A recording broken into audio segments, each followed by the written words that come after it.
तत्सवितुर्वरेण्यं भर्गो देवस्य धीमहि धियो यो न प्रचोदयात्।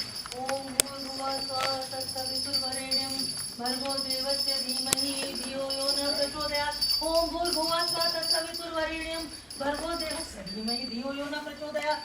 ओम भूर्भुवः तत्सवितुर्वरेण्यं भर्गो देवस्य धीमहि धियो यो न प्रचोदयात्। ओम भूर्भुवः स्वः तत्सवितुर्वरेण्यं भर्गो देवस्य धीमहि धियो यो न प्रचोदयात्। ओम भूर्भुवः स्वः तत्सवितुर्वरेण्यं भर्गो देवस्य धीमहि धियो यो न प्रचोदयात्। ओम भूर्भुवः स्वः तत्सवितुर्वरेण्यं भर्गो देवस्य धीमहि धियो यो न प्रचोदयात्। ओम भूर्भुवः स्वः तत्सवितुर्वरेण्यं भर्गो देवस्य धीमहि धियो यो न प्रचोदयात्।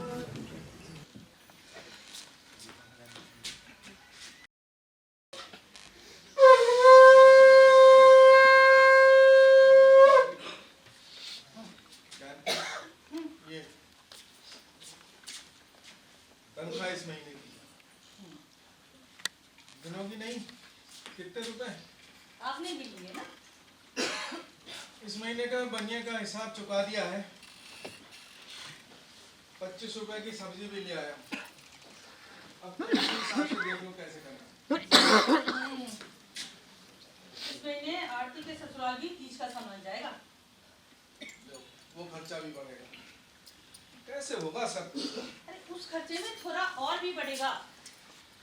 वो आरती के साथ है ना, पिछली बार उनके लिए साड़ी नहीं भिजवाई थी, तो उनके लिए भी इस बार साड़ी भिजवानी होगी। बड़ी नाराज थी पिछली बार वो। बेटी की शादी हो जाए तो ये माना जाता है कि एक जिम्मेदारी से मुक्ति मिल गई, गंगा नहा लिए। लेकिन नहीं, ऐसा नहीं होता। शादी से पहले तो अकेले बेटी के लिए करना होता है, शादी के बाद उसके पूरे ससुराल वालों के लिए करते हो, चाहे अपनी हैसियत हो चाहे ना हो। अब ये तो दुनिया की रीत है। मेरा भाई भी तो हर तीज त्योहार पर मेरे लिए सामान लाता है ना। मैंने तुमसे कितनी बार कहा है जानकी, ये सब बंद करो।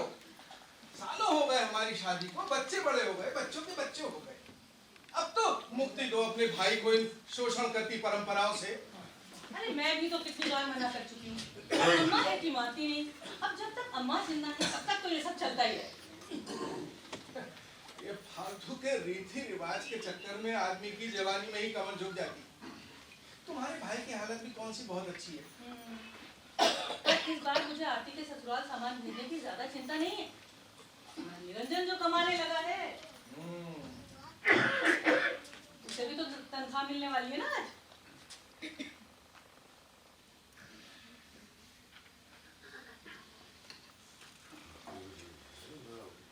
अब तो सहारा हो जाएगा। जाने कैसे तुम मेरी इस तनख्वाह में, इस बची हुई तनख्वाह में घर चला लेती। सच कहूं, मैं तुम्हारी जगह होता ना कभी नहीं चला पाता। सब चल जाता है जी, उम्र बीत गई अब तो। हाँ, हाथ खींच खींच के किफायत कर करके, है ना? अरे बस कर। कोई बात नहीं, आज निरंजन की तनख्वाह से कुछ राहत मिल जाएगी। हाँ, निरंजन है बड़ा किस्मत वाला। देखो, बीएससी करते ही उसे नौकरी मिल गई। और अपने श्रीधर बाबू भी बड़े ही सज्जन आदमी, बेचारे घर आकर उसको जो है अपने स्कूल में गणित के आचार्य की नौकरी दी, वरना आजकल कौन करता है ऐसा। और उसका खूब मन लग गया है वहाँ। अच्छा, बच्चों को पढ़ाने में ना उसे बड़ी खुशी मिलती है। अपना निरंजन जो है, लो आ गया अपना निरंजन।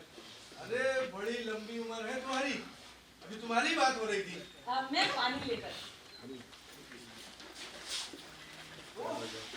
ऐसा चल रहा है स्कूल? तुम्हारी माँ बता रही थी कि तुम्हारा खूब मन लग गया है।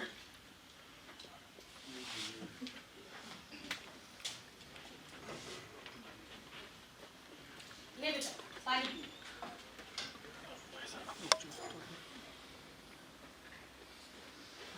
क्या बात है निरंजन, कोई परेशानी है क्या? क्या बताऊं बाबूजी, इतना अच्छा स्कूल और बेईमानी ऐसी कि पूछिए मत। क्या हुआ बेटा, तू तो कह रहा था कि बड़ा संस्कारवान स्कूल। हाँ है ना माँ, सारे स्टूडेंट टीचर्स के पैर छू कर ही पढ़ाई शुरू करते हैं। ये तो बहुत अच्छी बात है। वरना आजकल के जमाने में तो हाय सर, हेलो सर, बस यही चल रहा है।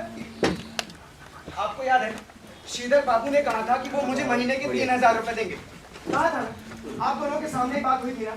हाँ, तो क्या कम पैसे दिए उन्होंने? नहीं, पैसे तो पूरे 3000 दे रहे थे, लेकिन साइन 60,000 पर करने को कहने लगे। अरे ऐसे कैसे? ये तो सरासर बेईमानी है। जी मैंने भी कहा, तो बोले कि प्राइवेट स्कूल में ऐसे ही चलता है, तुम अपना स्कूल खोलना और देना पूरे पैसे। अरे ऐसे कैसे? ये दिल्ली के सारे प्राइवेट स्कूल में ये धड़ल्लेबाजी चल रही है क्या? अरे फिर क्या हुआ? फिर क्या, मैंने भी कह दिया कि आप स्कूल के बच्चों को सच्चाई और ईमानदारी का पाठ पढ़ाते हैं, यही आपकी ईमानदारी।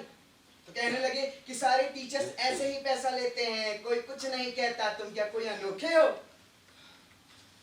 मैंने बाकी टीचरों की ओर देखा, किसी ने कोई विरोध नहीं किया बाबूजी, सबने हालात से समझौता कर रखा था। मुझे बहुत गुस्सा आया और मैं वहां से बाहर निकल आया। बाहर कंपाउंड में पहुंचा तो हम मां सरस्वती की बड़ी सी तांबे की मूर्ति देखकर 1 मिनट के लिए वहीं रुक गया। मूर्ति के नीचे लिखा था, ज्ञान बांटने से बढ़ता है। और दूसरी तरफ निगाह घुमाई, वहां बच्चों का प्रेयर रूम देखा। वहां बड़े बड़े सुनहरे अक्षरों में लिखा हुआ था, सत्यमेव जयते। हैं?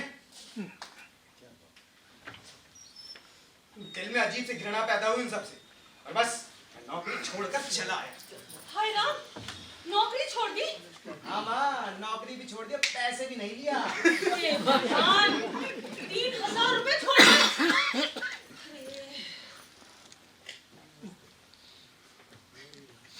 तो क्या करता बेचारा? श्रीधर बाबू ने बात तो गलती की ना। कोई बात नहीं मीरा, पहली पहली नौकरी है, बहुत मौके मिलेंगे, कोई बात।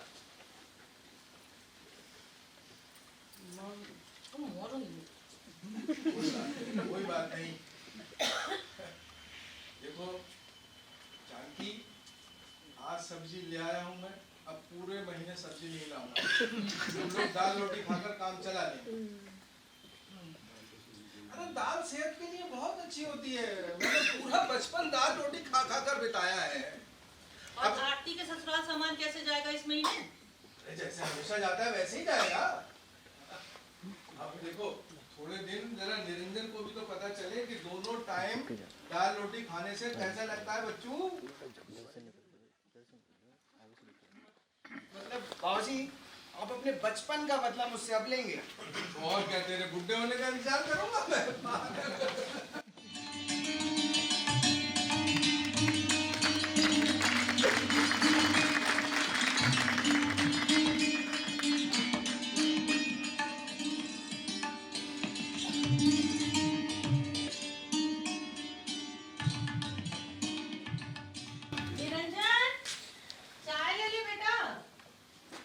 काम से वापस आ गया क्या?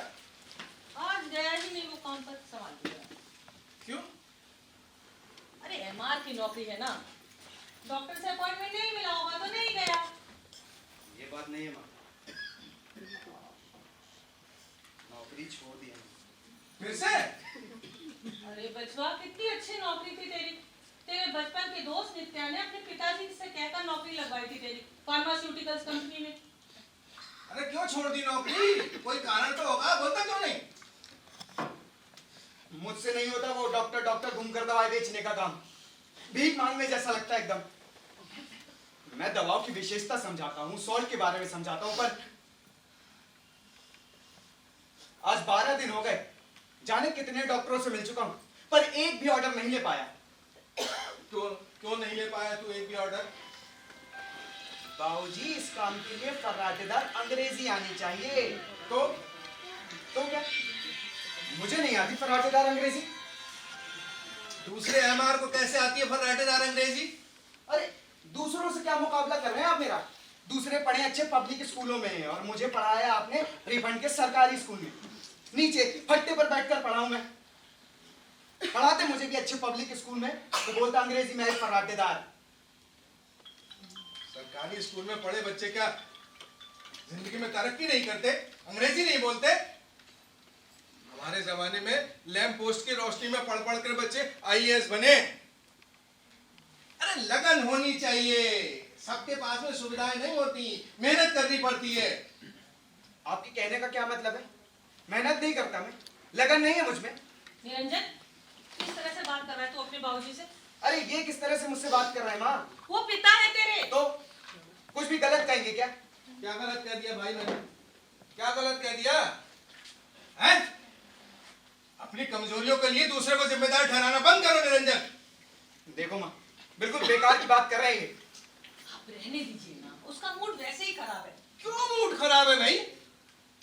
ऐसे कब तक एक के बाद एक नौकरी छोड़ते रहेंगे? और पूछो इनसे, ये 12 दिन के पैसे लेकर आए तुम्हारे साथ जाते? नहीं लाया पैसे, नहीं गया और जाऊंगा भी नहीं। जब नौकरी छोड़ दी तो छोड़ दी। देखो कितना गुरूर है इसे। अरे इतनी अकल किसे दिखाई जा रही है? पहले स्कूल की नौकरी छोड़ दी, 1 महीने की सैलरी पर लात मारा है, यहाँ 12 दिन की सैलरी छोड़ दी। इसे पता नहीं है क्या कि सारा घर उधारी पर चल रहा है? अब मेरे रिटायरमेंट में ज्यादा समय नहीं बचा है जानकी। देखिए, आप यहाँ बैठिए, आइए, आइए। शांत हो जाइए, हाँ, बैठिए। लीजिए, चाय पीजिए। पी ली चाय, हो गया। देखिए, आप मेरी बात ध्यान से सुनिए। बेटा बड़ा हो गया है, अपनी तरफ से नौकरी पाने की कोशिश कर रहा है ना। इस तरह उस पर गुस्सा होना ठीक नहीं है। जमाना बड़ा खराब है, आजकल बच्चों के दिमाग का कोई भरोसा नहीं। कहीं घर से भाग गया तो, परेशान होकर कुछ खा पी लिया तो, पंखे से लटक गया तो, हे भगवान।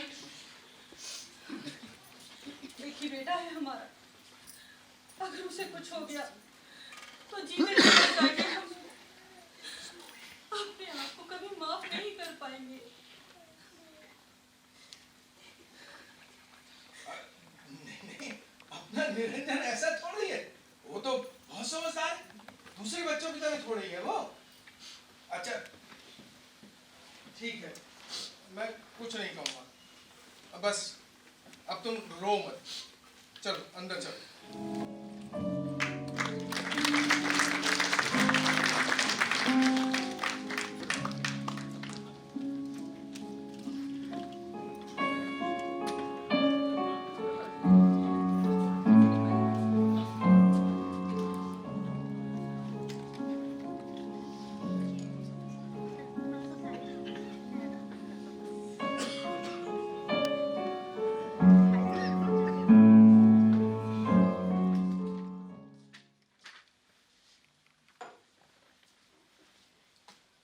कहीं जा रहा है बेटा?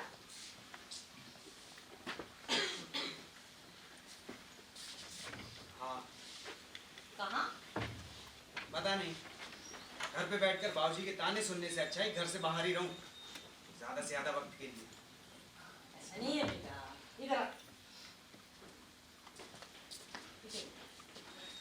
तेरे बाबूजी ना ऊपर से भले ही तुझे कुछ गए, पर दिल से प्यार करते हैं तुझे।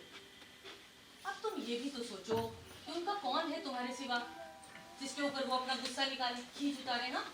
ये तो कोई बात नहीं हुई माँ, मैं वैसे ही परेशान रहता हूँ। क्या मैं समझता नहीं कि घर के क्या हालात हैं? पर मैं क्या करूँ, तुम ही बताओ। सब्र से काम लो। तुझे याद है जब तुम और आरती छोटे थे तो तुम दोनों झगड़ा करते थे अपने बाबूजी के पास सोने के लिए। तब मैं ही आरती को अपने साथ ले जाती थी। तुम तो हटते ही नहीं थे उनके पास से। बस जरा सी उन्होंने लोरी गाकर सुनाई, तुम्हें थपथपाया और तुम सो गए, चाहे शाम के 7 ही बजे। फिर आरती घुस जाती उनके पास और उनसे कहानी सुनाने की जिद करती। वो आरती को भी उतने ही प्यार से कहानी सुनाते।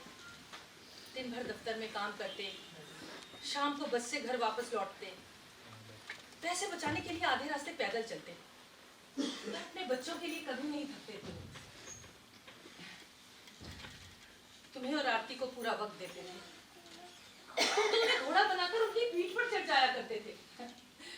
एक बार उनकी पीठ में बड़ा दर्द था, पर उन्होंने तुम्हें मना नहीं किया। तुम्हारा घोड़ा बनकर अपनी पीठ पर बिठाकर पूरे घर में घुमाते रहे वो तुम्हें। बेटा, घर में मुर्दनी सी छाई हुई है। कितने दिनों से तुमने उनसे बात तक नहीं की। उन्होंने भी तो बात नहीं की मुझसे। बचपन में मैं जब उनसे रूठ जाता था तो वो खुद ही मनाते थे ना मुझे, तो अब क्यों नहीं? क्योंकि अब तुम बड़े हो गए और वो बुजुर्ग हो गए। बचपन की मासूमियत जवानी में समझदारी में बदल जाती है निरंजन। वो बात करना चाहते हैं तुझसे, पर उन्हें लगता है कि शायद अब भी तू उनसे नाराज है, इसीलिए खामोश रहते हैं। पर हर वक्त तेरे बारे में पूछते रहते हैं, निरंजन घर आया कि नहीं, निरंजन ने खाना खाया कि नहीं, कहाँ है वो, उसकी तबीयत तो ठीक है ना? तुमसे पूछते हैं मेरे बारे में, खुद मुझसे नहीं पूछ सकते। कहते हैं मुझे गुरूर है, उन्हें नहीं है क्या?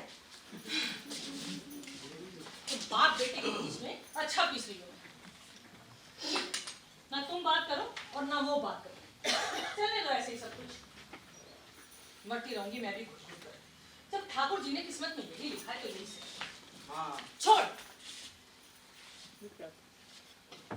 इतना हुड हो गया हूँ और रत्ती भर भी सुख नहीं दे पाया ना तुम्हें, उल्टा दुखी कर देता हूँ। आज रात को मैं बाबूजी के साथ बैठकर खाना खाऊंगा। अच्छा ठीक है। माँ सुनो, माँ मैं सोच रहा हूँ एमए ज्वाइन कर लूँ। कहीं नौकरी तो मिल नहीं रही है, कम से कम साल ही बर्बाद ना हो, और इसी बीच में नौकरी के लिए भी तैयारी करता रहूंगा। कहीं ढंग की नौकरी मिल गई तो छोड़ दूंगा पढ़ाई। ठीक है। माँ मैं चलता हूँ। अरे जा कहाँ रहा है? अरे घर पे रहकर भी क्या करूँगा, जाऊँ लोगों से मिलूँ, ऐसे बैठने से कुछ नहीं होगा ना माँ। अच्छा जा, पर देख जल्दी आना। हाँ, तेरे बाबूजी जल्दी खाना खा लेते। ठीक है माँ।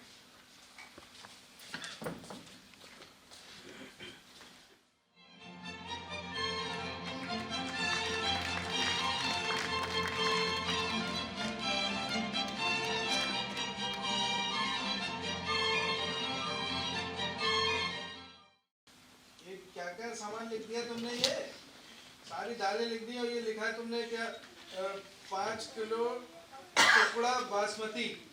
ये हमारे यहाँ कब से आने लगा टुकड़ा बासमती? अच्छा और बताओ, ये मैंने काट दिया, इसकी जरूरत नहीं। और बताओ क्या लाना है? सेंधा नमक भी लिख लीजिएगा। सेंधा नमक? अरे वो तो पिछले महीने लेकर आया था सेंधा नमक। हाँ तो व्रत उपवास नहीं पड़े इतने पिछले महीने? खत्म नहीं होगा क्या, बचा रहेगा? अच्छा ठीक है, सेंधा नमक 100 ग्राम। और खटाई भी लिख लीजिएगा थोड़ी सी। लिखिए खटाई। अरे खटाई? इस उम्र में तुम खट्टा खाओगे क्या? हमने कुछ गड़बड़ तो नहीं करी? क्या मत खाया करो, तुम्हारे घुटनों में वैसे ही दर्द रहता है। ऐसी बात करते हैं आप, लोग क्या कहेंगे? निरंजन इतना बड़ा हो गया। वही मैं कह रहा हूँ। अब ये तुमने इतनी लंबी लिस्ट बना दी है, अगले महीने मेरी सारी तनख्वाह तो बनिए की दुकान पर ही चली जाएगी, फिर दूध और सब्जी के पैसे भी नहीं बचेंगे। कभी कहते हैं कि तुम कितने कम पैसों में खर्चा चला लेती हो, कभी कहते हैं कि तुमने इतनी लंबी लिस्ट बना दी। अरे अपने लिए खटाई नहीं मंगवा रही हूँ, निरंजन के लिए मंगवा रही हूँ। हम लोग तो सादा सादा कुछ भी खा ले, पर वो तो जवान लड़का है ना, कभी कभार उसके लिए तो चटपटा बना दिया करो। है कहाँ तुम्हारे साथ जाते, आजकल तो दिखते ही नहीं। कर क्या रहे हैं? एमए हो गया, कुछ नौकरी वोकरी करनी है उसको, ऐसे निकलना रहना उसको। मुझे पता नहीं, जब वो आए तो आप खुद ही पूछिएगा।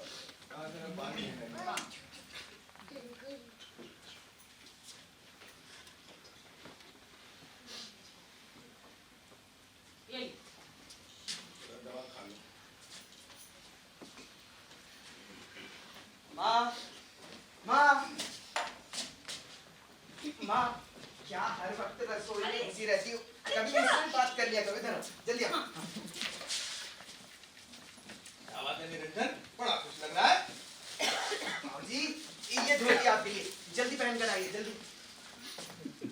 माँ ये साड़ी तुम्हारे लिए, कब से नई साड़ी नहीं पहनी तुमने? एक ही साड़ी पहनती रहती हो, याद है कितने साल पहले पहनी थी नई साड़ी?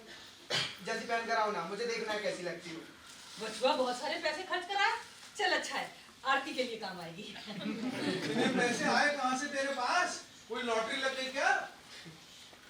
लॉटरी नहीं बाबूजी, अपनी पहली पगार से लाया हूँ। ये लो माँ अपने बेटे की पहली पगार और आशीर्वाद दो मुझे।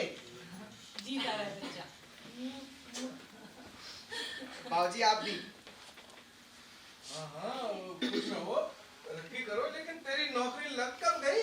हमें कुछ पता ही नहीं चला। पहली पगार भी मिल गई। आपको सरप्राइज देना चाहता था बाबूजी, इसीलिए नहीं बताया। यही मैं कहूँ कि आजकल ये निरंजन तो दिखता ही नहीं है, रात रात को देर देर से लौट रहा है, कर क्या रहा है? मेरी माँ से पूछा, उसको भी कुछ पता नहीं था। आपको मालूम था, मैंने भी मना किया था बताने के लिए। तुम माँ बेटे ना मुझसे ही सब कुछ छुपाते हो। हाँ अब समझा जानकी, ये जो तुमने 5 किलो बासमती टुकड़ा राइस लिखवाया था, ये इस 3 रुपयों के बदौलत है। और क्या, मेरा बेटा जो कमाने लगा है। संगीता, मेरी नौकरी लगी कहाँ है? लोहिया मोटर कंपनी में बाबूजी। वो लोहिया मोटर कंपनी? हाँ, वही। वो जो आसफ वाली रोड पे है? हाँ, वहीं पर कैशियर के पद पे काम मिल गया है। अच्छा, अच्छा काम है। बहुत बढ़िया काम है बाबूजी, बस पैसे गिनो, हिसाब करो, वही लिखो, यही करता हूँ मैं। वाह, बेटा, तूने इतने पैसे पहले ही खर्च कर दिए। मैं सोच रही थी तेरी पहली पगार मिलेगी तो ठाकुर जी के चरणों में चढ़ाने के बाद ही कुछ खर्चा करेंगे। मैंने तो अपने ठाकुर ठाकुरानी के चरणों में चढ़ा दिया माँ, तुम चढ़ाती रहो जहाँ चढ़ाना। हाँ, इसमें खीर बनाकर ठाकुर जी पर चढ़ा दो, वो भी खुश हो जाएंगे। कब से मेवे वाली खीर नहीं खिलाई तुमने उन्हें। ठाकुर जी को क्या रिश्वत देता है रे, वो तो मन का भाव देखते हैं। हाँ चल, तू हाथ मुंह धो ले, मैं खाना लगाती हूँ। हाँ ठीक है। ये बेटा अंदर है। ये भी।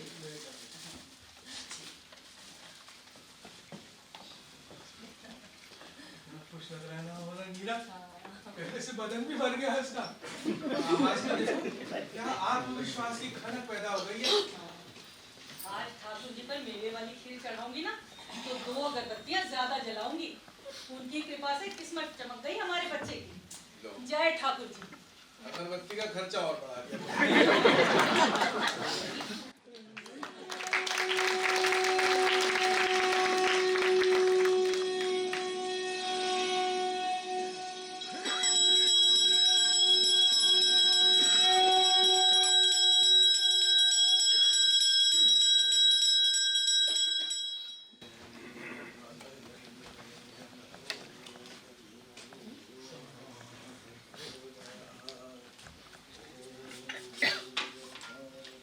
बाबूजी, बाबूजी, सुने ना, बाबूजी, बाबूजी, देखिए ना, एक बार,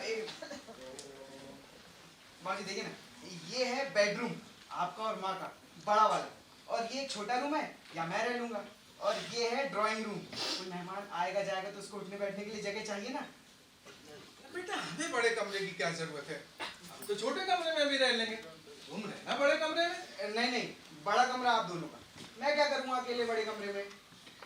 अच्छा, पर ये अंडर कंस्ट्रक्शन बिल्डिंग में फ्लैट लेना सही रहेगा क्या? बाबूजी अगले साल पोजीशन मिल जाएगा, बहुत पहले से बना रहे हैं बिल्डिंग, अब तो थोड़ा सा ही काम बाकी है, मैं खुद देख कर आया हूँ। आप भी चलिए मेरे साथ, आपको भी दिखा लाता हूँ।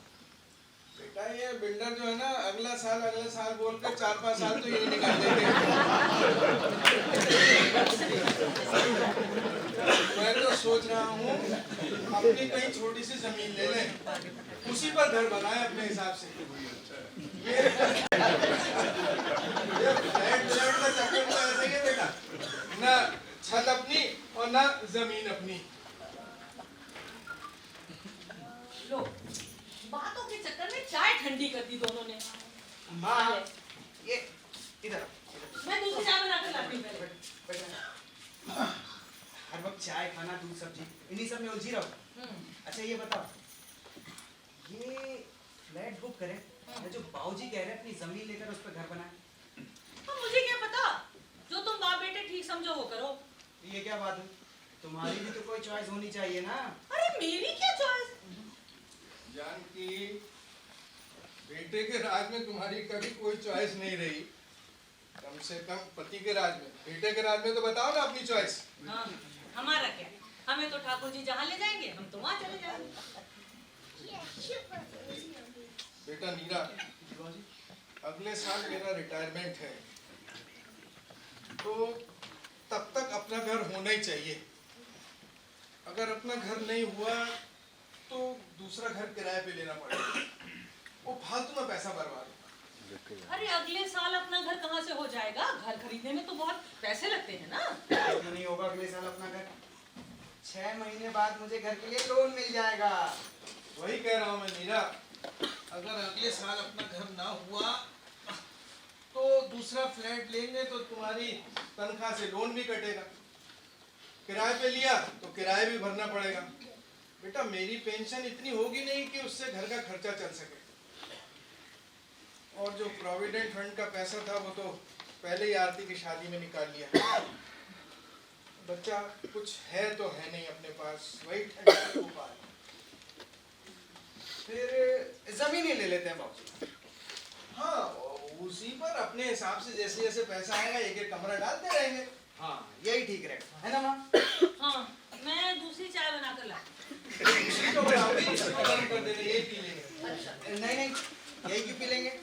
कड़क चाय बना कर लाना माँ, बाबूजी के लिए ज्यादा दूध वाली। अच्छा। अरे नहीं, ये दोनों चाय गरम कर देना, मैं पी लूंगा, गिलास में दे देना। बाबूजी के लिए दूध में ही पत्ती डाल देंगे, अच्छी वाली चाय लेके आना। लाती हूँ। अच्छा बाबूजी, वो जमुना पार वाली जमीन देखने चले? जमुना पार वाली? लेकिन बेटा वहां से तो तुम्हारा दफ्तर दूर नहीं पड़ जाएगा? अरे आधे घंटे पहले निकल जाया करूंगा, उसमें क्या है? अच्छा, तो ये जमुना पार वाला ये जमीन किधर से, मतलब हम वजीराबाद से जाएंगे तो ऐसे चलेगा? तू बनियान पहन के, कमीज पहन के मैं बता रहा हूँ। हाँ, तो ये किधर से पड़ेगी? वजीराबाद वाले पुल से जाएंगे या बस अड्डे वाले पुल से या शादरा वाले? वो शादरा पुल है ना, हाँ, उसके पास से जैसे ही आप निकलते हैं वहीं से नीचे जब वो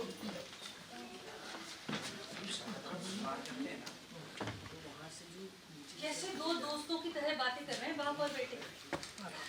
कितना अच्छा लग रहा है देखकर। हे ठाकुर जी, ये पल चिरंतन कर दो। हाय राम, माँ की नजर तो सबसे पहले लगती है। नाना, मेरे निरंजन पर, इन पर, हम सब पर अपनी कृपा बनाए रखना प्रभु।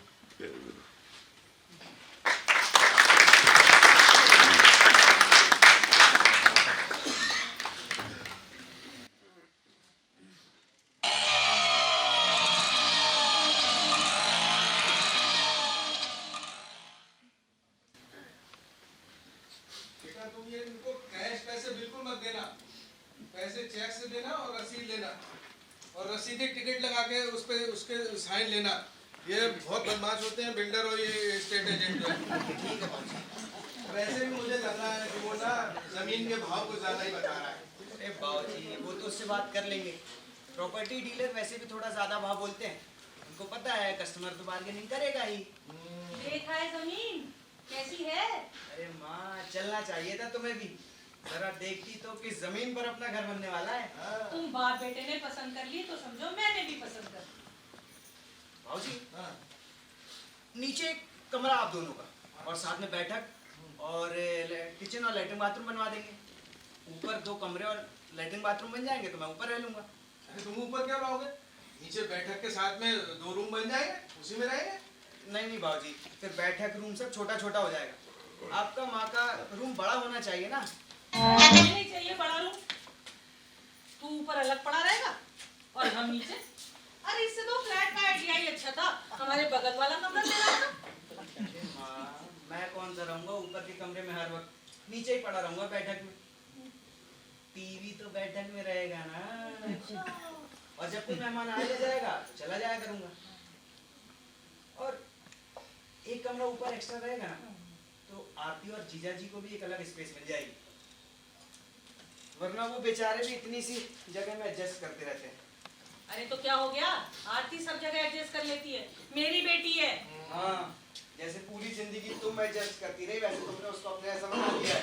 अरे अच्छा किया मैंने उसे अपने जैसा बना लिया। वो खुश है अपने ससुराल में और उसके ससुराल वाले भी उससे खुश हैं। रिश्तेदार होती ना तो अपनी सास से लड़ झगड़ कर अलग हो जाती। फिर बताओ बुढ़ापे में उसकी सास कहाँ जाती? ये लो तुम्हारी माँ को आरती की सांस से सहानुभूति हो रही है। इसका मुंह हर समय खुला रहता है, ये दे दो, वो भेज दो, ये कर दो, इसका कर दो, उसका कर दो, उससे सहानुभूति हो रही है। तुम भी कमाल हो माँ। तुम भी जान के तुम दिन भर अब तुम बाप बेटे मिलकर मेरे पीछे मत पड़ जाओ। और तू रुक, आ जा, बैठिए, बैठ। और सुनिए जी, अब आप जरा इसकी चिंता करनी शुरू करिए। बेटा बड़ा हो गया है, नौकरी करने लगा है, शादी करनी है कि नहीं इसकी? भाई शादी तो करनी है। ओ, लड़की वड़की देखनी शुरू करें अब। अरे तुम बात क्या हो रही थी और आप लोगों ने अपनी सुई मुझ पर ही टिका दी। मैं नहीं कर रहा अभी शादी। अच्छा, नहीं कर रही शादी वादी। हाँ? मन में तो लड्डू फूट रहे थे। और आप क्या लड़की देखेंगे इसके लिए? इसने तो अपने लिए पहले से लड़की पसंद कर रखी है। अच्छा, कहाँ पर? कैसी है लड़की, गोरी है काली? क्या माँ तुम कुछ भी बोले जा रही हो? नहीं बाबूजी, मैंने कोई लड़की पसंद नहीं करी है। अच्छा, झूठा। तेरे दोस्त वो जतिन है ना, जतिन के मोहल्ले में नहीं रहती वो लड़की? क्या नाम बताया था तूने उसका? हाँ, आभा। आभा नहीं माँ, प्रभा। ये निकलो, इससे उसका सही नाम प्रभा। मुझे पता था उसका नाम प्रभा है, पर जो मैं प्रभा बोलती ना तो तुम मुकर जाता, इसलिए जानबूझकर मैंने गलत नाम। पकड़ा गया नीला, पकड़ा गया। चीटिंग है माँ। चीटिंग नहीं है, तुझसे सच कबूल करवाने की जुर्रत है।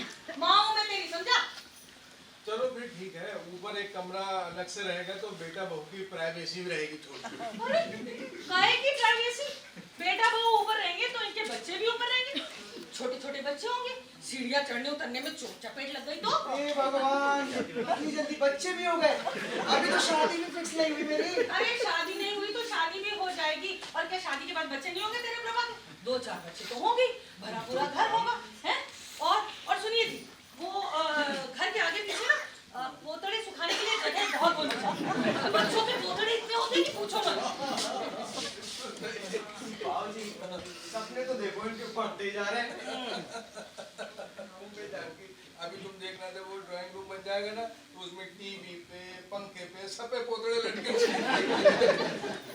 खूब बना लो मजाक, मर जाऊंगी ना तो याद करो।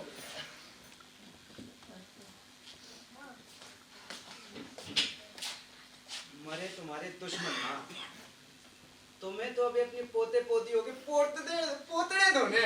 अरे मैं क्यों धोऊंगी पोतड़े? तेरी बीवी धोएगी, तेरी प्रभा। हाँ, वो पोतड़े धोएगी और तुम पलंग तोड़ना माँ। बिल्कुल, बहू आ जाएगी तो भी काम करूंगी क्या? बेटे के राज में ऐश करूंगी? बस कर माँ। नहीं मैं चला। बस नहीं कर।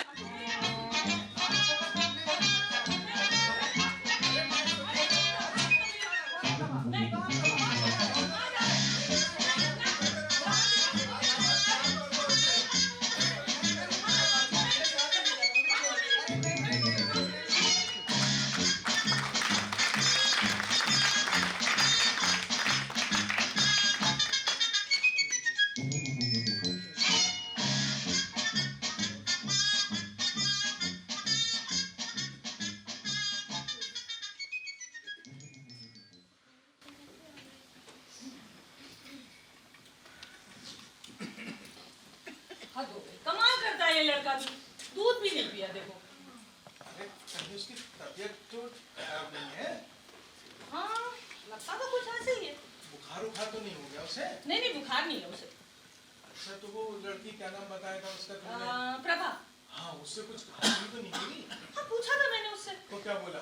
बोला माँ प्रभा तो अभी जानती ही नहीं है कि मैं उससे शादी करना चाहता हूँ, तुम कहाँ से कहाँ पहुँच गई? अरे तो मतलब हम लोग वैसे ही इतना आगे तक सोच हाँ रहे वही थे। तो। आज भी नौकरी पर नहीं जाएगा क्या? पता नहीं, परसों दोपहर को ही वापस आ गया था, तब से अंदर कमरे में पड़ा हुआ है, ना ढंग से कुछ खा पी रहा है ना कुछ बता रहा है।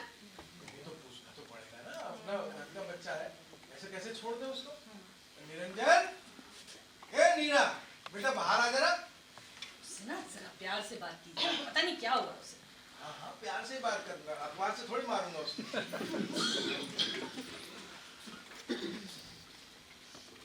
जी बाबूजी। क्या बात है बेटा, तबीयत ठीक नहीं है? नहीं ठीक है बाबूजी। फिर तुम्हारा मुंह उतरा हुआ है? नहीं कोई खास बात नहीं। किसी से कुछ कहा सुनी हो गई क्या? नहीं। बेटा काम पे क्यों नहीं जा रहे हो तुम? बोलो मीरा, क्या बात है?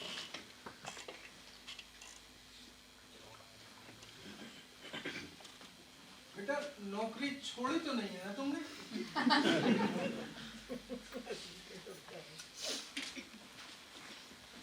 छोड़ दी क्या नौकरी?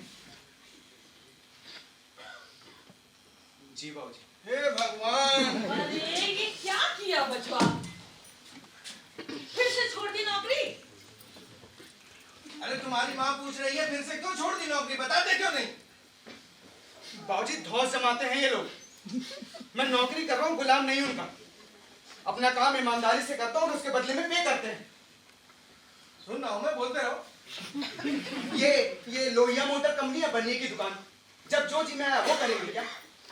हर चीज का एक तरीका है, कायदा है। कैशियर था मैं। पैसे बांटने का वक्त 12 बजे तक होता है, उसके बाद लिखा पढ़ी का काम होता है। 3 महीने से इसी नियम पर काम हो रहे हैं। लेकिन परसों वो आ गया राजवीर, मालिक का भतीजा, 2 बजे आके पैसे मांगने लगा। पॉलिटिक्स में भाई भतीजावाद चलता है, इसीलिए देश का बेड़ा गर्क है। लेकिन ये तो प्राइवेट कंपनी। मैंने समझाया, नियम कायदा बताया, पर नहीं, लगा झगड़ा करने। मैं फिर भी शांत रहा, कुछ नहीं बोला। लेकिन वो तो जैसे बदतमीजी करने पर उतारू बैठा था, गालियां देने लगा। फिर मुझसे भी बर्दाश्त नहीं हुआ, मैंने रिजाइन किया और चला आया। बहुत अच्छा काम करो बेटा। जानकी, आरती उतारो इनकी, तिलक करो इनका। निखट्टू, तू रिजाइन करने वाला होता कौन है? प्राइवेट नौकरी थी ये, धौंस सिखाकर चला आया। ऐसे होती क्या प्राइवेट नौकरी? 4 बातें सहनी पड़ती हैं, बहुत कुछ बर्दाश्त करना पड़ता है।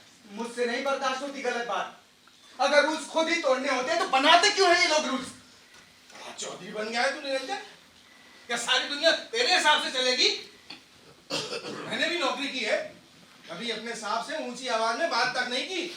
हाँ, इसीलिए एक ही नौकरी में चिपके रह गए बाबूजी, आप कुछ कर ही नहीं पाए। बेटा इसी नौकरी से ना तुमने बीएससी और एमए किया है। अगर ये नौकरी ना होती ना तो मैट्रिक पास करके भीख मांग रहे होते कहीं। मेरा मुंह मत खुलवाइए बाबूजी। नहीं नहीं, मुंह खोलो, बोलो बोलो, क्या बोलना चाहते हो अपने बाबूजी से, बोलो, सुना दो उनको कुछ।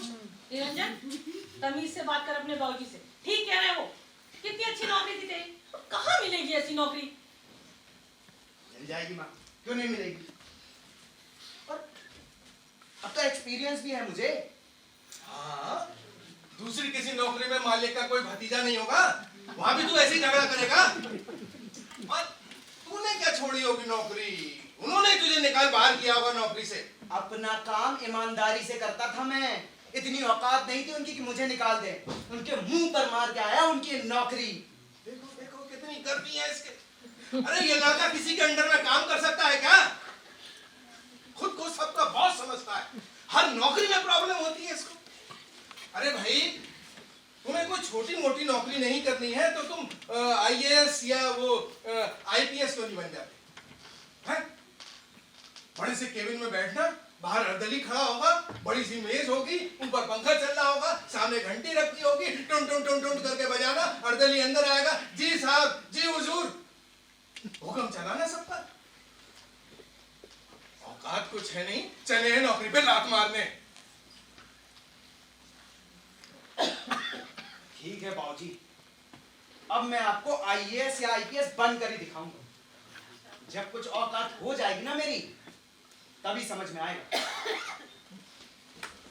सुन, आईएएस या आईपीएस बन गए ना तो अपने इसी खाल के जूते बनाकर पहनाऊंगा मैं तुझे। क्या बोल रहे हैं आप? जो मुंह में आ रहा है वही बोले जा रहे हैं। बन गया तुम्हारा घर, जानकी बन गया। थोड़े दिनों में मैं रिटायर हो जाऊंगा, सड़क पर रहेंगे हम लोग। बुढ़ापे में हमें दर दर की टोकरे खिलाएगा तुम्हारा ये सबूत।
क्या कर रही है माँ?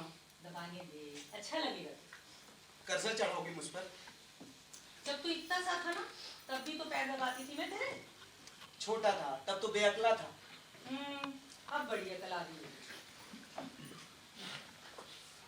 सही कहती हूँ माँ, नहीं आई।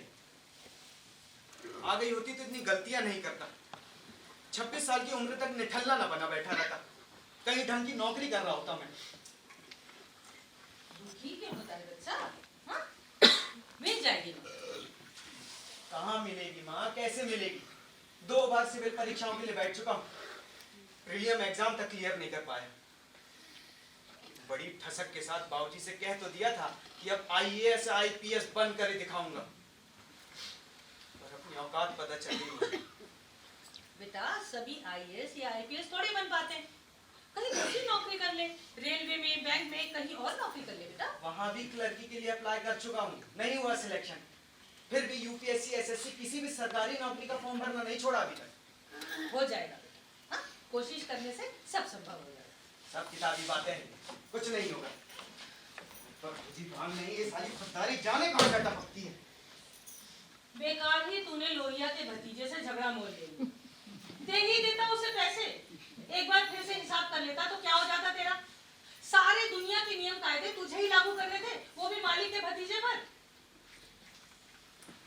कोसता हूं मैं उस दिन को, जाने मेरी बुद्धि को क्या हो गया। माँ, क्यों मैं किसी से दबकर काम नहीं कर सकता माँ, क्यों? बेटा बात दबने की नहीं है, बात दुनियादारी की है। तुम ठीक कहती हो माँ, दुनियादारी समझी होती तो आज ये दिन नहीं देखना होता। चौकीदारी के लायक भी नहीं बचा मैं। चौकीदारी? क्या कहता है रे बचवा? हाँ माँ, आज सुबह सुबह कांस्टेबल का इंटरव्यू देने के लिए गया था। तुम्हें और बाबूजी को पता ना चले इसीलिए इसी पैंट के अंदर हाफ पैंट पहन के गया था। हे भगवान, MA पास है तू, चौकीदारी करेगा? तो क्या करूं?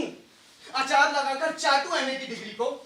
ऐसी पढ़ाई किस काम की माँ जो रोटी तक ना खिला सके। इसीलिए से मैट्रिक की डिग्री लेकर गया था। सोचा था जो आज ये नौकरी मिल गई, अगर ये लग गई ना तो आग लगा दूंगा अपनी BSc और MA की डिग्री को। अरे पागल है रे क्या तू?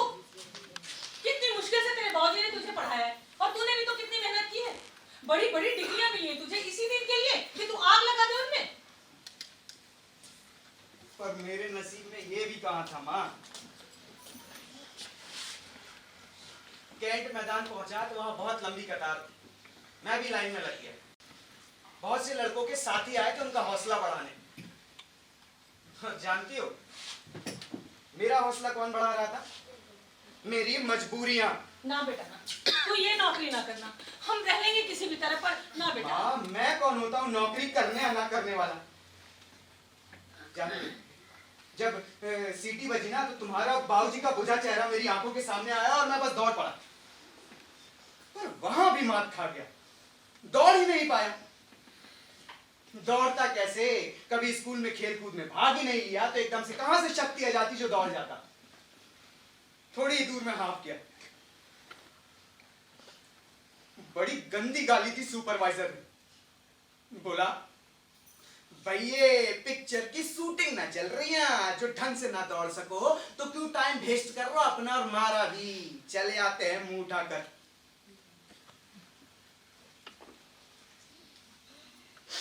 पांव लड़खड़ा गया, लाइन तोड़कर मैं बाहर निकल आया। अच्छा किया बेटा, ये अनपढ़ों वाली नौकरी तेरे लिए थोड़ी है। तूने तो कितनी पढ़ाई की है, तेरे लिए तो कलम की नौकरी की है। कलम की नौकरी तो ट्राई कर रहा था मैं। वो जो CBI डिपार्टमेंट में क्लरिकल जॉब का एग्जाम क्लियर किया था, फिर वही इंटरव्यू में कोई जान पहचान ही नहीं निकली।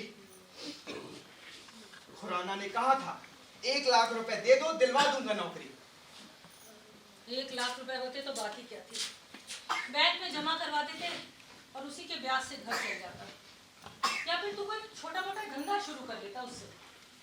तो धक्के खाना ही किस्मत हो गई मेरी। सब्र कर बेटा, सब ठीक होगा। नहीं होता सब्र माँ। तुम बाबूजी को समझाती क्यों नहीं? कुछ भी नहीं करते वो मेरे लिए। उन्हीं की वजह से हर परीक्षा में फेल हो जाता हूं मैं। ना कोई पैरवी करते हैं, ना कोई कोशिश करते हैं। उनके आदर्शों का अचार बन रहा है। रिटायरमेंट के बाद उनके रोटी के साथ यही खाएंगे हम लोग। तेरे बाबूजी तुझे कैसे बताएं बेटा कि सरकारी नौकरी के इन 35 सालों में उन्होंने कैसे घर चलाया है, तुझे पढ़ाया, आरती की शादी की, अब तक वही कर्जा नहीं निपटा है। सोचते थे तेरी नौकरी लग जाएगी तो कुछ राहत मिल जाएगी। ऐसे तो नहीं लगेगी मेरी नौकरी, ये मैं खूब अच्छी तरह समझ गया हूं। उनको कुछ करना होगा, वरना वो रिटायर हो जाएंगे और मैं ऐसे निठल्ला, निकम्मा और निखट्टू बैठा रहूंगा। अच्छा नहीं होगा, कह देता हूं।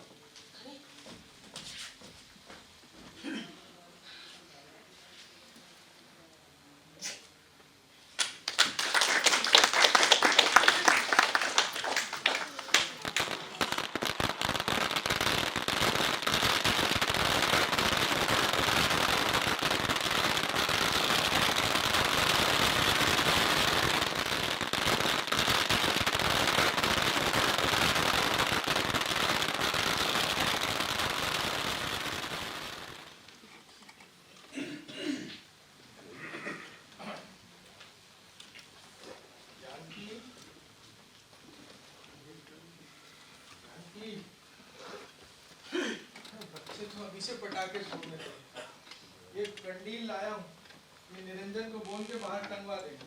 अच्छा,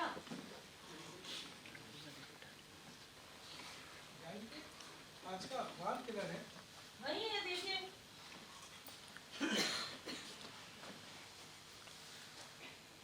ये तो नहीं, ये कल का है।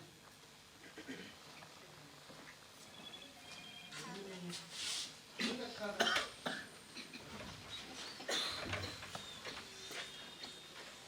एक मिनट बेटा, उठना जरा। हाँ, ये है। तो कैसी रही परीक्षा बेटा? अच्छी रही। परीक्षा तो हमेशा से ही अच्छी होती। परीक्षा के बल पर मिल जाती नौकरी तो करना ही है। ये तो था। हाँ, ये बात। तूने कुछ कहा क्या बेटा?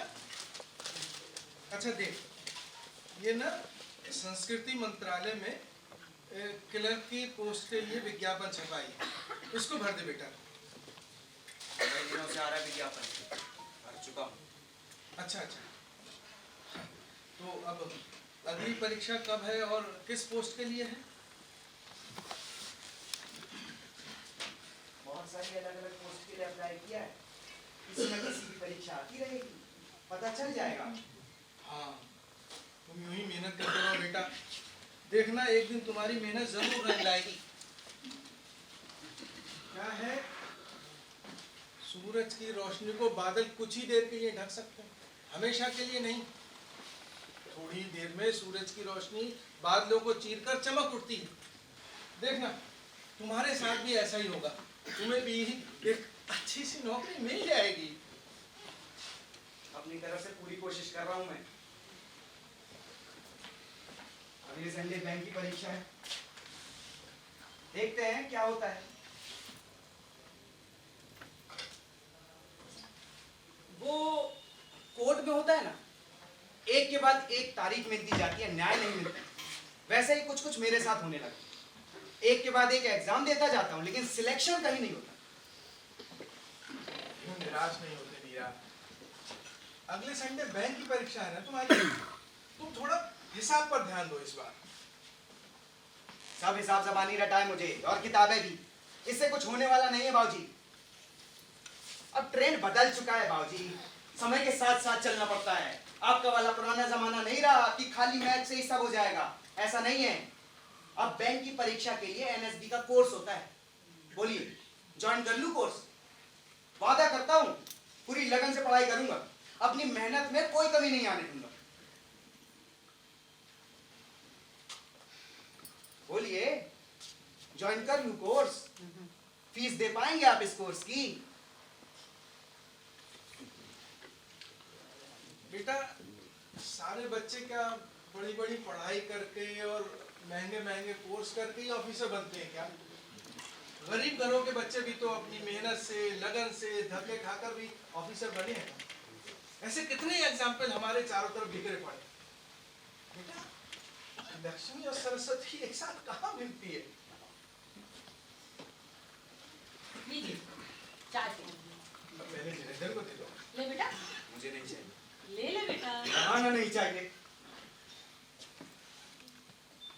आप पी लीजिए। तेरे ये बाद में बनाती हूँ।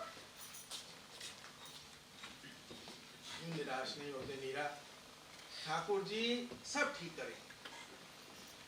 ठाकुर जी ठीक करें। निरंजन, ईश्वर पर भरोसा करना सीख। ईश्वर पर क्या भरोसा करना है बाबूजी? भरोसा ही करना है तो खुराना पर करिए ना। खुराना पर क्या भरोसा करो? वो तो 1 लाख रुपए मांग रहा है ना नौकरी दिलवाने के। तो दे दीजिए ना 1 लाख रुपए, मिल जाएगी मुझे नौकरी। बेटा, नौकरी रिश्वत से नहीं मिलती, मेहनत और ईमानदारी से मिलती है। किस जमाने में जी रहे हैं आप बाबूजी? ये सन 40 नहीं 80 का जमाना है, 80 का। यहाँ काम सहयोग से होते हैं, इसे रिश्वत नहीं सहयोग कहते हैं। सहयोग हम उनके लिए कर रहे हैं, वो बदले में हमारे लिए। यही रीत है इस दुनिया की। और मेरी मेहनत और लगन की क्या बात कर रहे हैं आप? इसमें कोई कमी दिख रही है आपको? निरंजन, किस तरह से बात कर रहा है तू अपने बाबूजी से? ठीक ही कह रहे हो। अरे 1 लाख रुपए होते तो बात ही क्या थी? फिर भी बेकार की बात कर रहा है। तुझे पता है घर कैसे चलना? बेकार की नहीं, प्रैक्टिकल बात कर रहा हूं माँ। नौकरी लग सकती है मेरी बिना किसी परेशानी के। अच्छा, तो तू मुझे गारंटी दे कि मैंने तुझे 1 लाख रुपए दे दिए तो खुराना तेरी नौकरी लगवाई देगा। मैं कहीं से भी उधार लेकर आऊंगा, मैं अपने आप को गिरवी रख दूंगा तेरे लिए बेटा। लेकिन तू बस मेरी एक बार बात करवा दे उससे कि वो 1 लाख रुपए लेने के बाद में मुकर नहीं जाएगा। आपके 1 लाख रुपए से इसकी जिंदगी चलने वाली है क्या, जो 1 लाख रुपए लेके भाग जाएगा?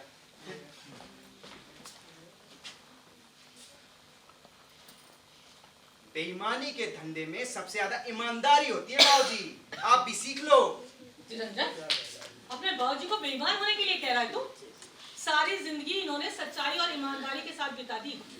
ऑफिस में कितनी इज्जत है इनकी, लोग मिसालें देते हैं इनकी। मिसालों से रोटी नहीं मिलती माँ। कब भूखा रखा है तुझे ये बता। बस रोटी खाओ और घर पे पड़े रहो, यही चाहते हैं आप लोग। मेरे दोस्तों को देखो कहां से कहां पहुंच गए। वो विजय, उसके बाप ने सपोर्ट किया उसे, ऊपर तक पैसे खिलाए हैं। आज रेलवे में ऑफिसर बना बैठा है, पढ़ाई में लग था एकदम। बचवा, इतनी कुंठा अच्छी नहीं है। इससे तो सही चीजों से तेरा विश्वास ही उठ जाएगा। विश्वास रहेगा माँ, अगर बाबूजी सही लोगों पर विश्वास करेंगे तो, सही मौके का फायदा उठाएंगे तो।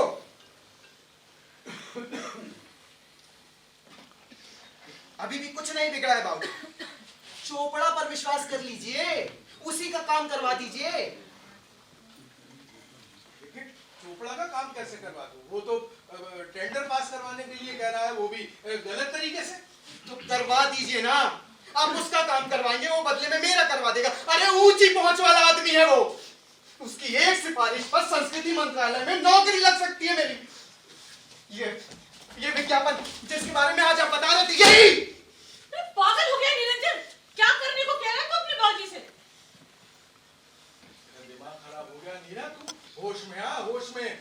होश में आ पाइए बाबूजी, अपना काम करवाने के लिए आप किसी को पैसे दे नहीं सकते। अरे देंगे क्या, होंगे तभी तो देंगे। कभी किसी का काम नहीं करवाएंगे, कभी किसी से जान पहचान नहीं बनाएंगे, कभी किसी का टेंडर नहीं पास कराएंगे, तो करेंगे क्या? हा? अपनी ईमानदारी और सच्चाई का फंदा बनाकर मेरे गले में डालकर मेरा दम घोट घोट कर मार डालेंगे आप मुझे, स्लो डेथ देंगे आप मुझे। यही आता है ना आपको? बस आपके आदर्शों की सलीब पर लटक कर अब नहीं जी सकता मैं। मेरी नाकामी की वजह आप हैं। निरंजन! क्या कर रहे हैं आप? जवान बेटी पर हाथ उठाएंगे?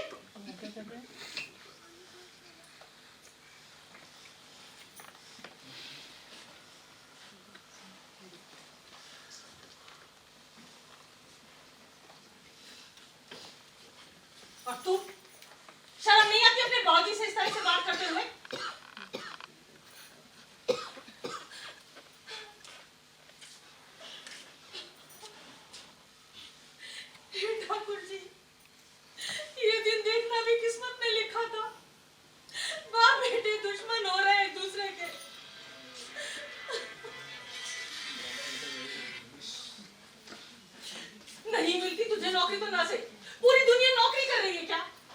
कुछ अपना काम भी तो शुरू कर सकता है, कोई छोटा मोटा धंधा ही शुरू कर दे। सरकार भी तो लोन देती है ना आजकल। सारे रास्ते बंद हो गए क्या तेरे लिए, जो बाप पर खींच उतार रहा है? अपने आप को देख, इतना गया गुजरा तो नहीं है तू निरंजन।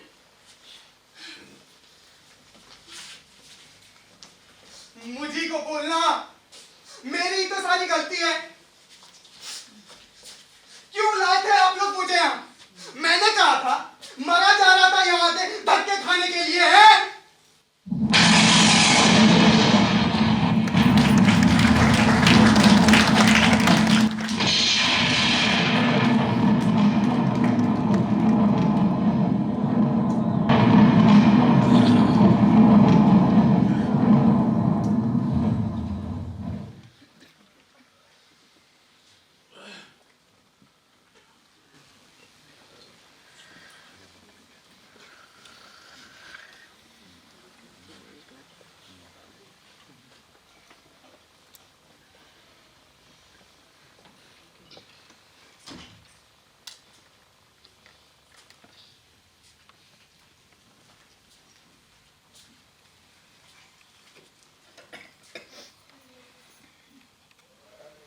ठीक है, ठीक, कुछ नहीं। दबा के ले लीजिए, अच्छा लगेगा। सर में दर्द है ना? अरे सारे दिन तुम वैसे ही घर में खटती रहती, मेरी भी सेवा करोगी क्या? पति की सेवा करने पर औरत को पुण्य मिलता है। हाँ, बड़ा कुछ कर दिया ना मैंने तुम्हारी जिंदगी में, जो मेरी सेवा करके तुम्हें पुण्य मिलेगा। अच्छा चाय बना दे, चाय पीने से भी सर में दर्द ठीक होती है। सुनो जानकी, तुम्हें कुछ बताना। बोलिए। आज ऑफिस में हरी बाबू के रिटायरमेंट की पार्टी थी। अच्छा, तभी मैं कहूँ ऑफिस से आने में देर क्यों हो गई आपको? क्या क्या खाया पार्टी में आपने? नहीं, कुछ नहीं खाया, मन ही नहीं किया। अच्छा, किसी कारण आपके सर में दर्द हो गया? नहीं, इस कारण चिंता सी लग गई है। किस बात की चिंता लग गई है आपको? निरंजन की? अरे उसको ये परेशान होने की जरूरत नहीं है, उसने मोहल्ले वाले लाला की दुकान पर नौकरी कर ली। लाला की दुकान पर? मैं पास बेटा लाला की दुकान पर 25-25 पैसे में आटा दाल तोलेगा। कोई बात नहीं, हमेशा यही थोड़ी करना है उसे। कुछ दिनों की बात है, अपनी तरफ से तो वो कोशिश कर ही रहा है ना, सब तरफ परीक्षा दे रहा है, कहीं ना कहीं कुछ ना कुछ हो ही जाएगा उसका। क्या किस्मत है हमारे मीरा की। कोई बात नहीं, सब ठीक हो जाएगा। पता नहीं, हमें इन सब चीजों पर कुछ समझ नहीं आ रहा। जानती हो, आज हरी बाबू रिटायर हुए हैं, 6 महीने बाद मेरा भी रिटायरमेंट है। हरी बाबू को 3 महीने के अंदर ये घर खाली करना है। अगर खाली नहीं किया तो मार्केट रेंट देना पड़ेगा। हमारे साथ भी यही होने वाला है जानकी। यही सब सोच के डर लग रहा है। तुम्हें, निरंजन को, खुद को बेघर होते हुए देख रहा हूं मैं। आप क्यों चिंता करते? अभी 6 महीने है ना, जो होगा देखेंगे। सोचा तो था कि अपना घर हो जाएगा, हो ही जाता। जो नीला उस लोहिया मोटर कंपनी में काम कर रहा होता तो छोड़ आया नौकरी। चल, जैसी ठाकुर जी की इच्छा। क्या इच्छा है तुम्हारे ठाकुर जी की? क्यों परीक्षा ले रहे हैं वो हमारी? क्या हमें बेघर करके ही उन्हें अच्छा लगेगा क्या? जी जी जी, ऐसा नहीं कहते। भगवान कभी किसी का बुरा नहीं चाहता। जानता हूँ, पर कभी कभी ना इन सब बातों से विश्वास उठने लगता है, ईश्वर से भी। ऐसा नहीं कहते। मेरे कहने से, मेरे चाहने से ही सब कुछ होता तो निरंजन को नौकरी मिल जाती कहीं। मैं दिन रात सोचता हूँ उसके बारे में, प्रार्थना करता हूँ ईश्वर से कि किसी तरह निरंजन का जीवन संवर जाए। क्यों चिंता करते हैं? चलिए चल कर आराम कर, आइए चल चल।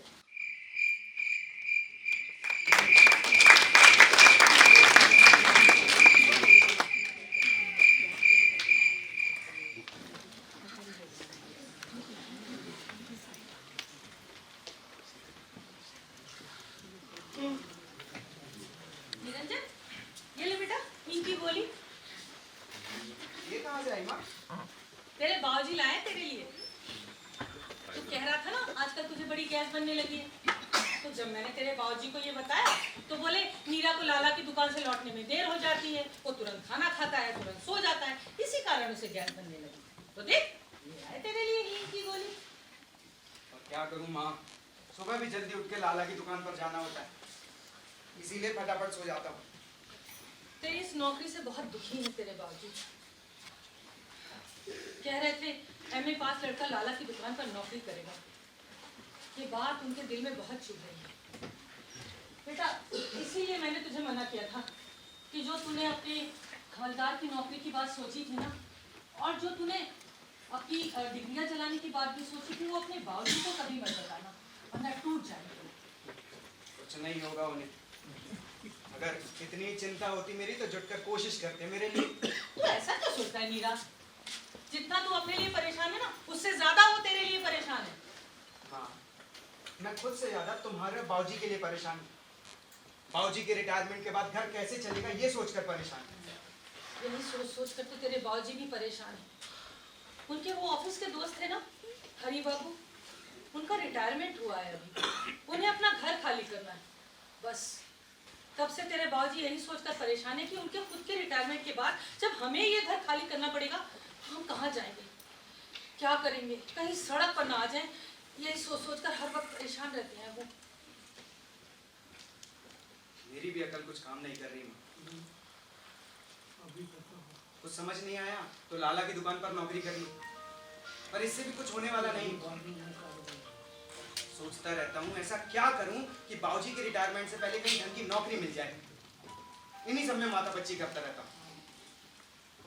लगातार परीक्षा दे रहा हूँ, जिंदगी की भी और नौकरी की। आरती भी आने को कह रही है इस बार बच्चों के साथ। तो बुला लो ना माँ उसे, कुछ दिनों के लिए घर का माहौल भी खुशनुमा हो जाएगा। आजकल तो मुर्दनी सी छाई हुई है घर पर। जीजा जी होंगे, बच्चे होंगे तो अच्छा लगेगा। अरे कैसे बुला लूं, खर्चा पड़ेगा। हम लोग तो दाल रोटी खाकर गुजारा करते हैं, पर अब दामाद जी को यूं ही कुछ भी नहीं खिला सकते ना। खर्चा होगा, खाने पीने की चीजें आएंगी, आरती के हाथ में, बच्चों के हाथ में, दामाद जी के हाथ में कुछ शगुन भी रखना होगा। कहाँ से होगा सब? क्या दिन आ गए हैं। हम बाप बेटे दोनों मिलकर इतना भी नहीं कमा पाते कि घर की बेटी को 4 दिन के लिए घर बुला ले।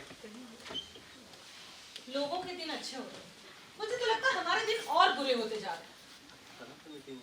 जब तुम और आरती छोटे थे ना, तो मैं सोचा करती थी कि आरती की शादी एक रईस खानदान में करूंगी, तो बहुत बड़ा आदमी बनेगा, बड़ा सा घर होगा, तेरी सुंदर सी बीवी होगी, घर के बड़े से आंगन में मेरे पिता भागते फिरेंगे, और मैं नौकरों चाकरों पर हुक्म चलाऊंगी, अपने बेटे के राज में ऐश करूंगी। सपने, ये नहीं सोचा था कि बेटी का मुंह देखने के लिए भी तरस जाऊंगी। बेकार के सपने।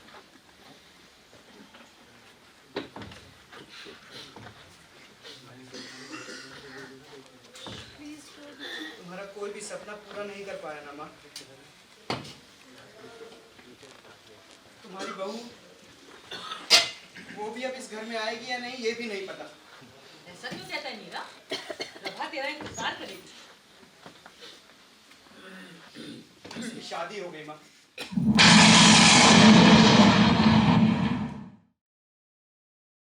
कब? पिछले महीने।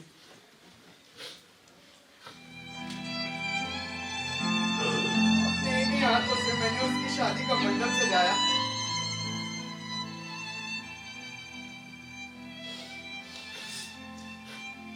असफलता है, असफलता है, एक के बाद एक असफलता है माँ।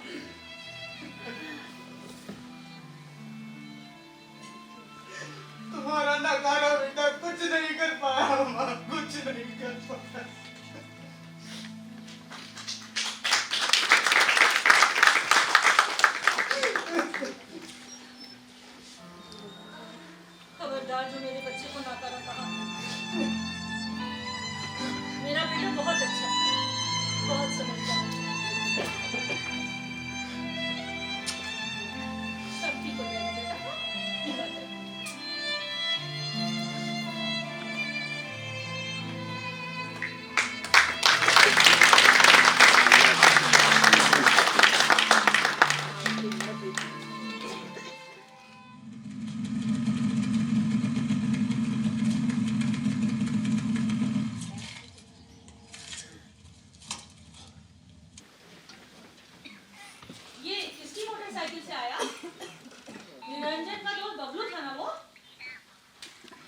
कहाँ से देख लिया?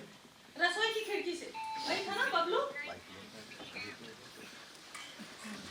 उसे अंदर क्यों नहीं बुलाया आपने? और वो कहाँ मिल गया आपको? अरे क्या बात है? आप तो लड़खड़ा रहे। तबीयत ठीक नहीं लग रही आपकी। अरे बुखार है आपको तो। मैं आपके लिए तुलसी का काढ़ा बना कर लाती हूँ। नहीं नहीं नहीं, तुलसी के काढ़े से मन ठीक नहीं होगा जानकी। और जब मन ठीक ना हो तो शरीर कैसे ठीक हो सकता है? क्या चल रहा है आपके मन में? क्या बात है? हरि बाबू का दुख खाया जा रहा है। हरि बाबू? वो तो अभी 4 दिन पहले ही रिटायर हुए थे।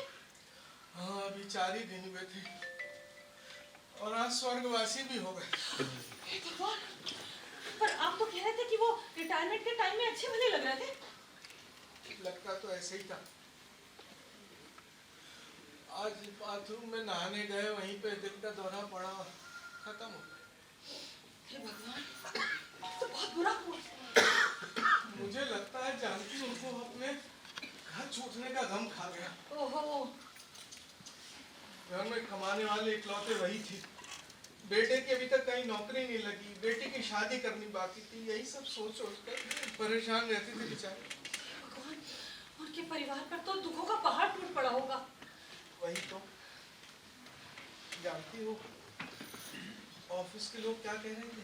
क्या? कह रहे थे हरि बाबू ने अपने परिवार पर बड़ा अत्याचार किया। अगर मरना ही था तो रिटायरमेंट से कुछ पहले मर जाते। कम से कम उनकी जगह उनके बेटे को तो नौकरी मिल जाती। लोग ना कुछ भी बोलते हैं। अरे जीवन और मृत्यु अपने हाथ में है क्या? जब चाहो पैदा हो जाओ, जब चाहो मर जाओ।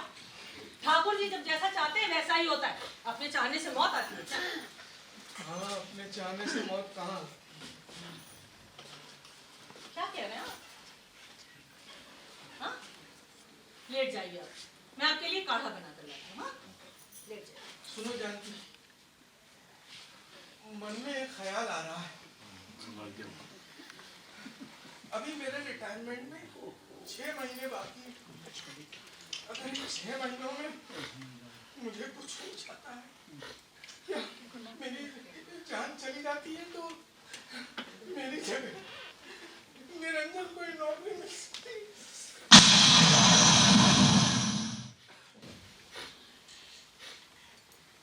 मरने की बात सोच रहे हैं आप?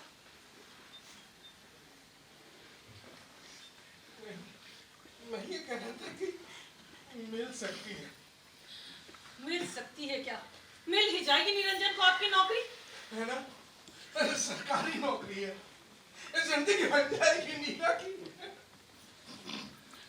बच्चों की बड़ी फिक्र है आपको और मैं आपकी कोई भी नहीं ना। मैं कैसे जीऊंगी आपके बिना? ही सोचा आपने? क्या दिया है मैंने तुम्हें आज तक जिंदगी? पूरी जिंदगी तुमने मेरे साथ गरीबी में गुजार दी। पिसी रहती हो, तबीयत खराब हो तब भी पिसी रहती। क्या जिंदगी मिली है तुम्हें मेरे साथ?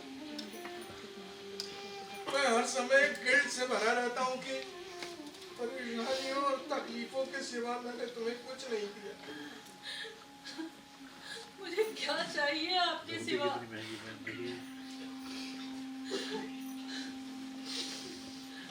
आप जैसा समझदार जीवन साथी मिला, इतने संस्कारी बच्चे मिले, और क्या मांगू मैं ठाकुर जी से?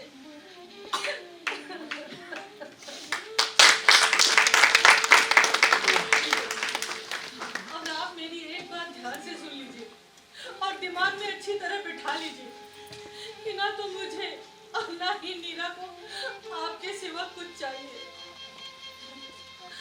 अनमोल है आप हमारे लिए। समझ रहे हैं ना आप मैं क्या कह रही हूँ? आप लेटिए, मैं आपके लिए काढ़ा बना कर लाती हूँ।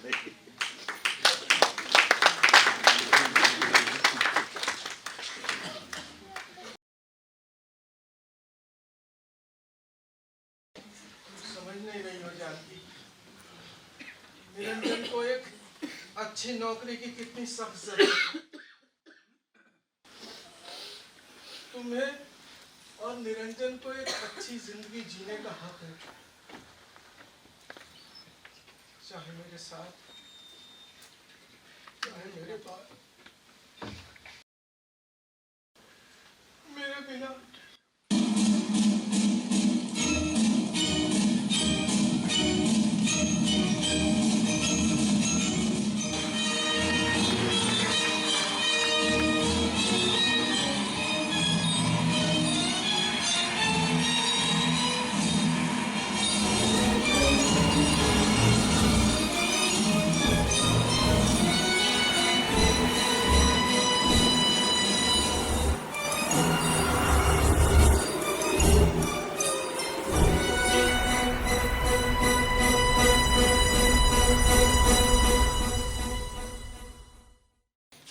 नीरा, क्या हुआ माँ? माँ? तेरे बाबूजी क्या हुआ बाबूजी को? कहाँ है वो? अंदर कमरे में सो रहे हैं। बहुत तेज बुखार है उन्हें बेटा। अच्छा, रुक, मैं अभी डॉक्टर को लेकर आता हूँ। नहीं नहीं, अब कोई डॉक्टर उनका इलाज नहीं कर सकता बेटा। क्यों माँ, बता क्या हुआ, क्या बता। अब तू ही कर सकता है उनका इलाज। मुझे कुछ समझ में नहीं आ रहा, क्या कहना चाह रही है माँ? बेटा तेरी चिंता खाया जा रही है उन्हें। वो उनके ऑफिस के दोस्त थे ना, हरी बाबू, वो नहीं रहे। अरे, अभी तो रिटायर हुए थे वो। और रिटायरमेंट के कुछ दिन बाद ही खत्म हो गए। तेरे बाबूजी बता रहे थे उनके ऑफिस में दोस्त कह रहे थे कि अगर हरी बाबू रिटायरमेंट से कुछ दिन पहले ही मर जाते तो उनके बेटे को उनकी जगह नौकरी मिल जाती। बस यही बात दिल से लगा बैठे हैं वो। ऑफिस से लौटे तो कहने लगे अगर मुझे कुछ हो गया तो मेरी जगह नीला को नौकरी मिल सकती है। क्या बेकार की बात है ये? दिमाग खराब हो गया बाबूजी का। मैं उनके लिए काढ़ा बनाने अंदर गई थी, बाहर आई तो देखा सो गए थे। बुखार तो था ही उन्हें, नींद में बड़बड़ा रहे थे। बबलू घर में मत बताना। कौन बबलू? तेरा दोस्त बबलू। वो कहाँ मिल गया इन्हें? उस ऑफिस तो रिंग रोड पर है। हाँ, मैंने भी पूछा पर मुझे कुछ नहीं बताया। पर मुझे उनके बड़बड़ाने से शक हुआ। मैंने पड़ोस में जाके बबलू को फोन किया। तेरे दोस्त ने जो बताया, अरे सुनकर तो मेरा दिल ही बैठ गया बेटा।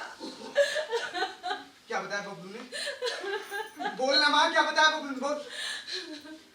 बबलू ने कहा कि आज जिस सड़क से वो गुजर रहा था वहां पर गाड़ियां बड़ी तेजी से आ जा रही थी। तभी उसने देखा कि एक बुजुर्ग सा आदमी आंखें बंद किए सड़क पार कर रहा था। गाड़ियां जोर जोर से हॉर्न बजा रही थी पर वो आगे बढ़ता ही जा रहा था। तभी एक तेज गाड़ी ची की आवाज के साथ उसके पास आकर रुकी। वो आदमी मरते मरते बचा। ड्राइवर ने गाड़ी की खिड़की से सर निकाला और उस आदमी को गालियां देने लगा। बोला मरने के लिए क्या मेरी ही गाड़ी मिली थी। वो आदमी घबरा गया और उसने आंख खोलकर ड्राइवर को देखा। उसके आसपास गाड़ियों का जंगल सा लग गया था। सब लोग उस आदमी पर चिल्ला रहे थे। इसी वक्त बबलू ने उस आदमी को पहचाना। और कोई नहीं, तेरे बाबूजी थे बेटा।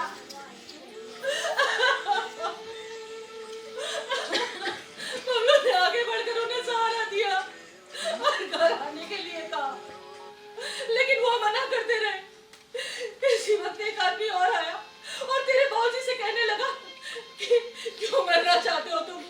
मैं भी उसी बस में था जिस बस से तुम बाहर लटक रहे थे। क्यों अपनी जान के साथ खिलवाड़ कर रहे हो? फिर उसने बबलू से कहा कि अगर ये तुम्हारे जानने वाले हैं तो पूछो इनसे कि क्या इन्हें कोई परेशानी है, ये क्यों मरना चाहते हैं। बबलू ने जबरदस्ती अपनी मोटरसाइकिल पर बिठाकर घर छोड़ गया पर इन्होंने ये बात मुझे नहीं बताई और उसे अंदर भी नहीं आने दिया बेटा। हे भगवान, बहुत बड़ा पाप हो गया मुझसे माँ।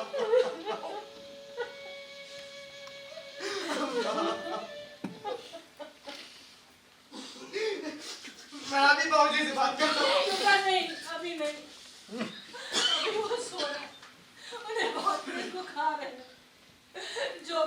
करनी है वो सुबह करना। अरे बेटा, गुस्सा नहीं होना उन पे, हाँ बिल्कुल नहीं। मेरी क्या बिसात माँ, मेरी क्या बिसात जो मैं उन पर गुस्सा हूँ। ऐसे बाप पर जो मुझ नालायक के लिए अपनी मौत को चुनने चले।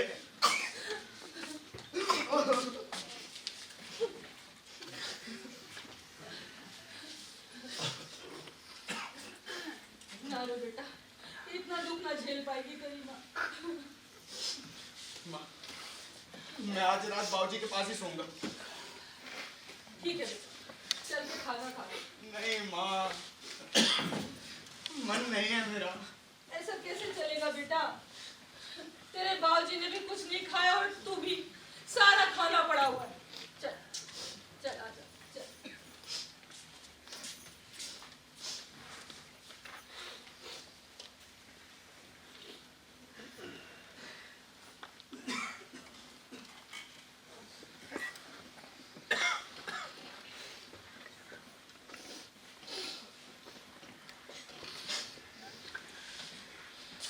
माँ सुनो, हाँ मैं ट्यूशन पढ़ाना शुरू कर।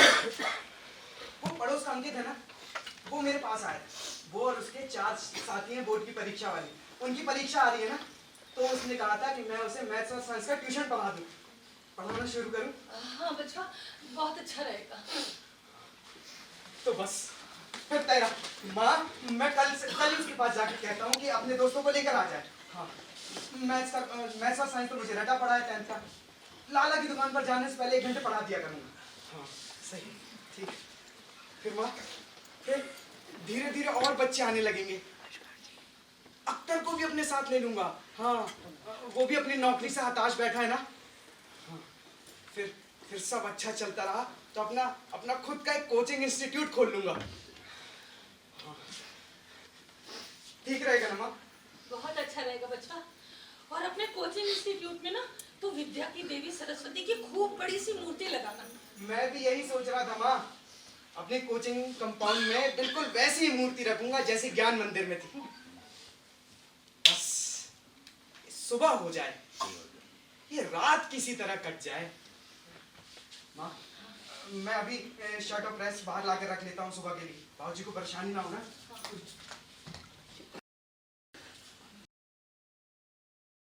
और मीरा दोनों मेरे ही कमरे में सो रहे हैं। शायद जानकी ने मीरा को मेरी हालत के बारे में बताया हो।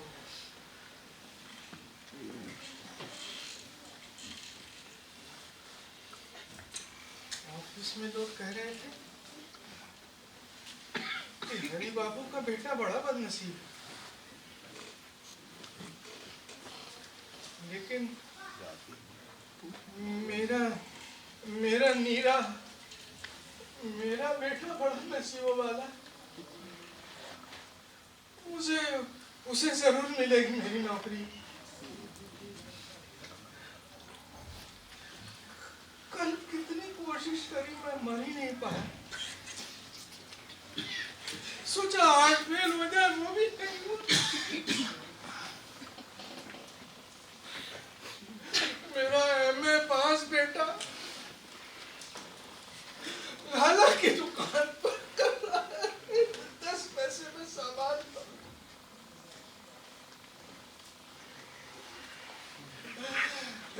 ठाकुर जी,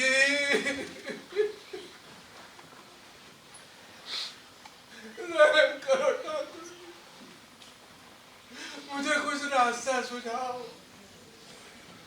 मेरे निरंजन को नौकरी दिलवा दो ठाकुर।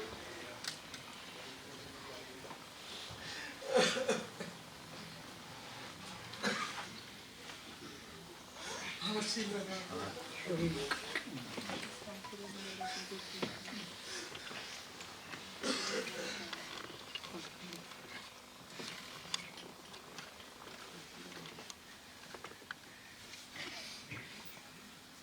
क्या लगेगी ये तो ऐसे लगना चाहिए एक्सीडेंट, आत्महत्या नहीं। क्या करूं ठाकुर जी, मेरी मदद करो मरने में, ठाकुर जी मेरी मदद करो। मेरे निरंजन को नौकरी की बहुत सख्त जरूरत है ठाकुर।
अरे क्या हो गया?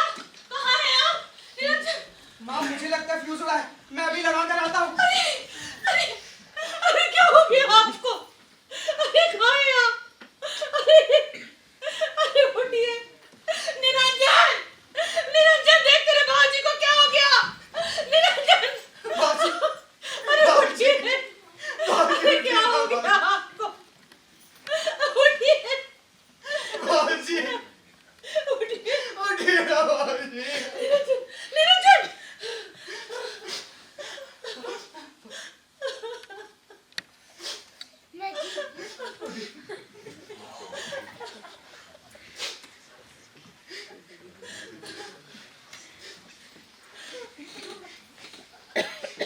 क्या करने चले थे आप? मेरे लिए जान देने चले थे आप।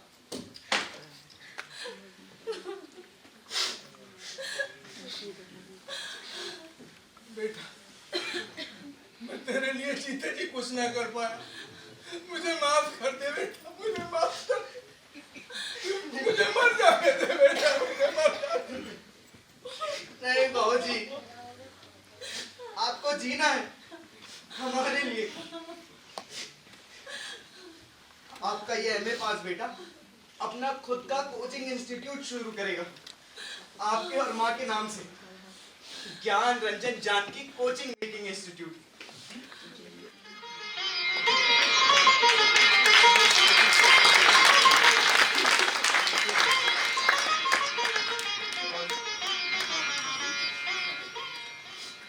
देखिए बाबू, सुबह हो गई।